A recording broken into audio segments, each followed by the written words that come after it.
The boat over my shoulder is an Alaska 44. These are built to be a really reliable family weekender, coastal cruiser, and a really fun day boat, entertaining boat as well. Lee Smith Marine are the people to talk to about Alaska in Australia. I'm their guest today, and we're going to do a full yacht tour. I think you'll enjoy this one. Let's jump on and have a look. Let's step on.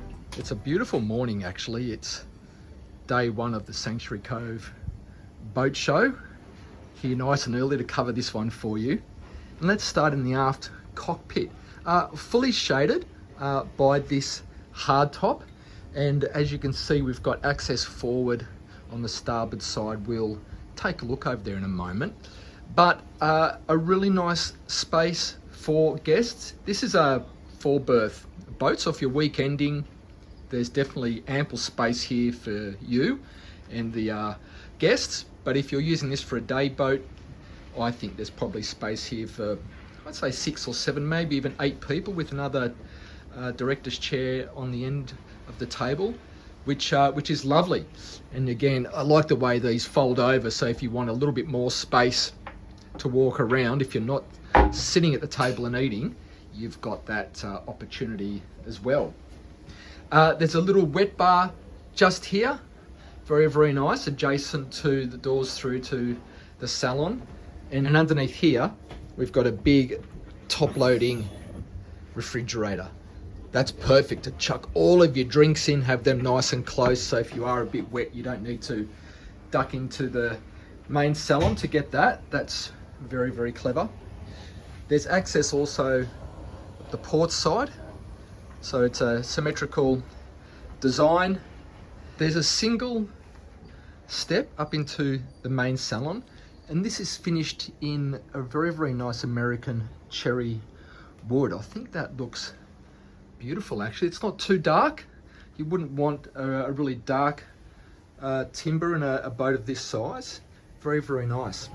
What I like about the galley arrangement, obviously it's aft, and on a boat this size and for the purpose, you want to be connected to your guests in the cockpit, and that's beautifully achieved with this opening window section, which is on a gas strut.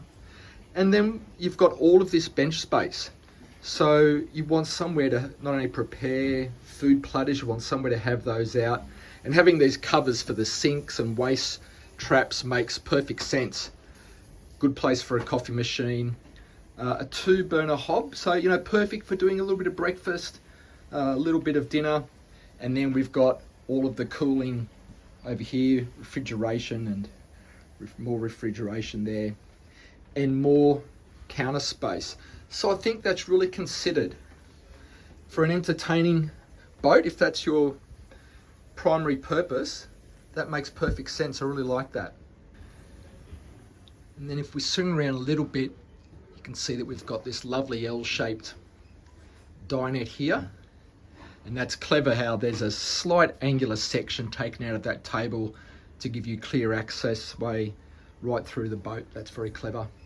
Hand grab rail too. So if you are going to take this off the coast and things get a bit choppy, that's something that you would definitely want. And then in terms of the natural light that comes in here, it's very nice. It's got a very nice feel inside the main salon. I can see why these have been very popular. Forward helm, a nice big helm bench. Again, I think that's clever. I think a single or a double helm seat probably isn't the right thing to do here. Having a bench just gives you, again, more seating space, people to come in and join the fun.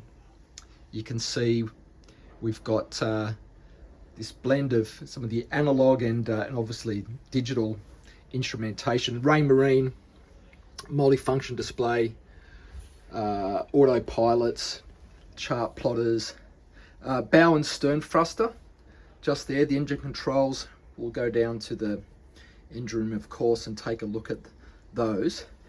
And this, if you are a bit of a steering wheel geek, I know some of you are, isn't that lovely? Beautiful. So from a standing helm position, that's just at perfect sort of like at waist height. That's very, very comfortable. Great view out. And talking about view out, there's side access to the decks, starboard side and also to the port side. And there's no crew on this boat, of course.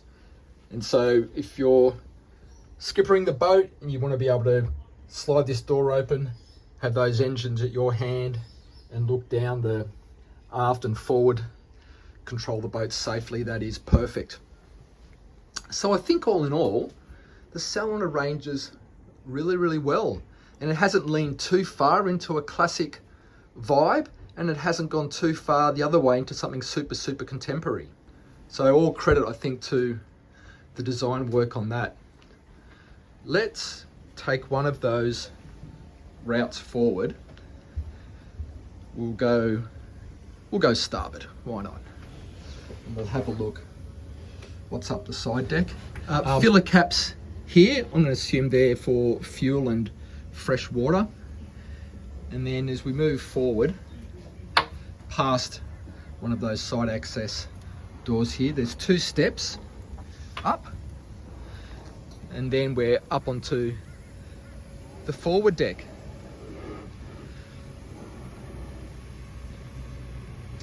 And here we are.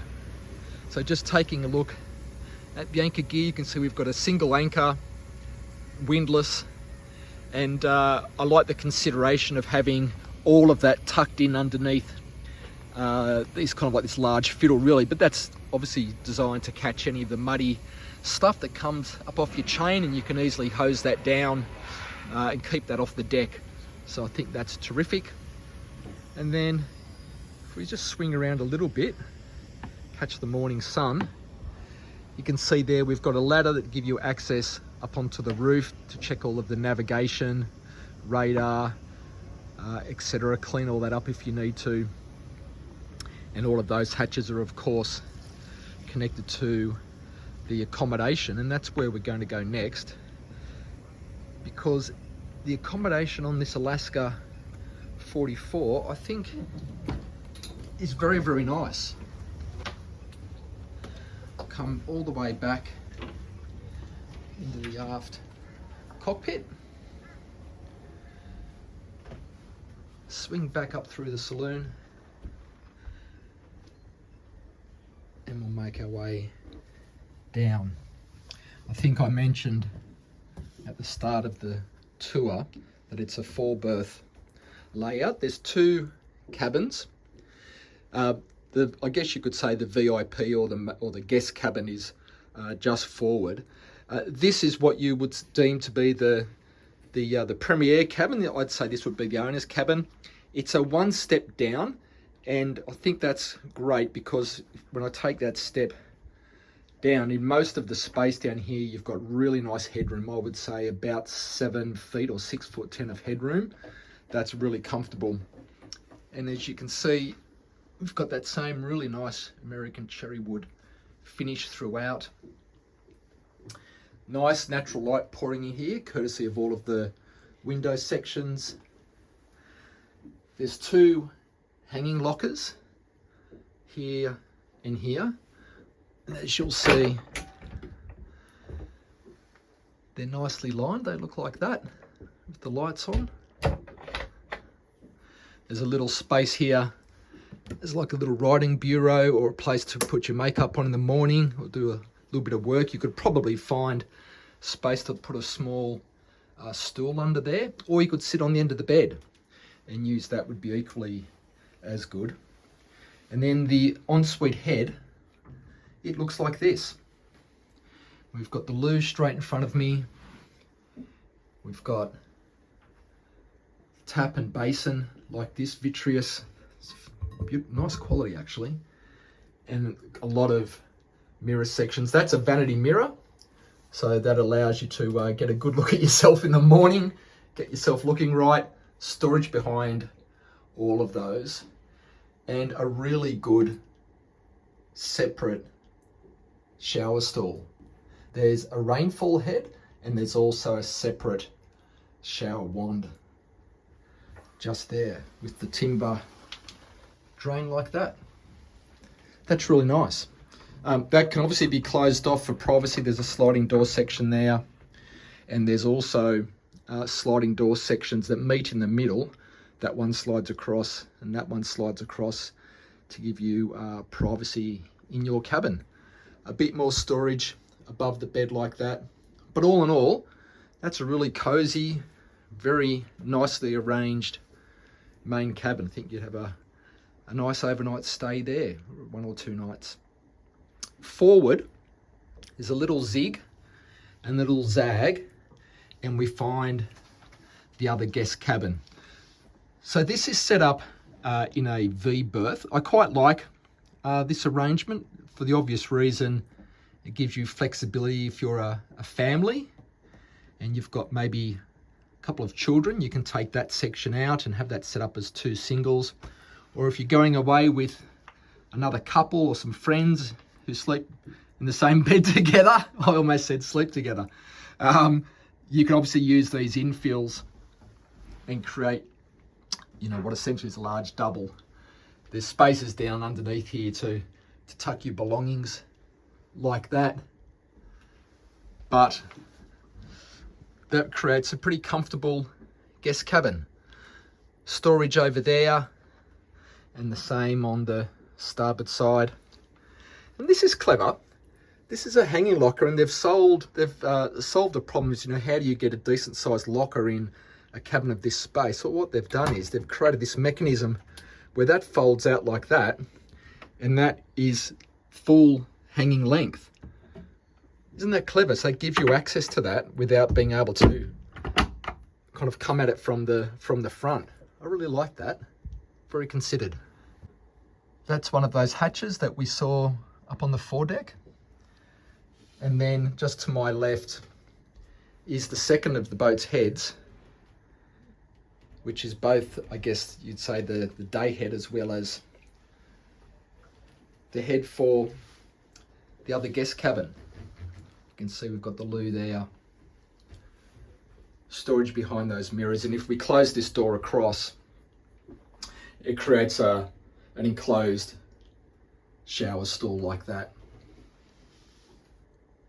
There you go, more than adequate. Perfect. A little bit more storage just there, and also under the stairs there, somewhere you need places to tuck things like vacuum cleaners and cleaning, etc., and that's a good spot for those. So the last place to show you is the engines, and that's accessed underneath this hatch. All right, so I'll just lower myself down in here. It's not particularly deep, just a couple of steps down, but I would like you to get a good view of what we got here. Firstly, there's the lazarette, and this is a good space. You can tell we've got some fenders in here, some fender lines. This would be a good place if you wanted to bring down, you know, perhaps any water toys, fishing rods, etc. You could do that. So there's a good space here for that. And then if I spin around,